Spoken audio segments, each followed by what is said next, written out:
minsan hindi ka mao ang unang nakakasugat, kundi salita na binitiwan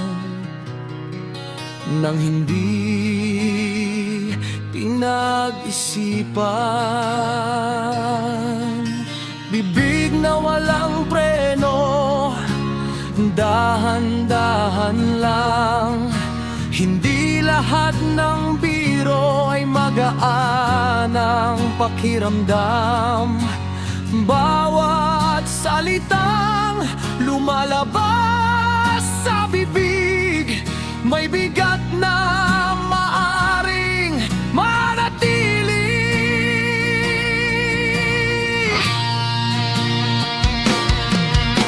Pili ng respeto sa bawat usapan, mas malayo ang mararating ng pag-unawaan.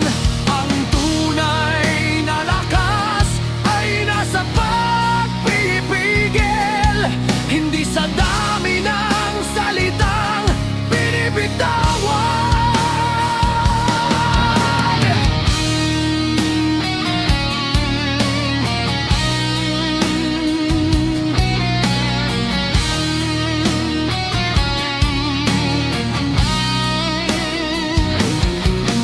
Magaling magsalita kapag bugso ng damdamin, pero mahirap bawiin ng salitang dumaan na rin. May pusong tahimik na nasasaktan kahit nakangiti lang sa harapan. Hindi natin alam ang laban ng bawat isa, kaya piliin nating maging maingat sa salita. Ang kabutihan ay nagsisimula sa bibig na marunong magbigay galang at pag-ibig.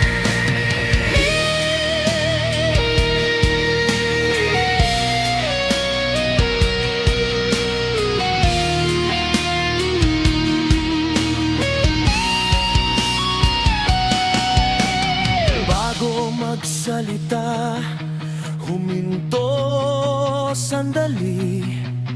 Baka ang isang salita ay maging sugat habang buhay.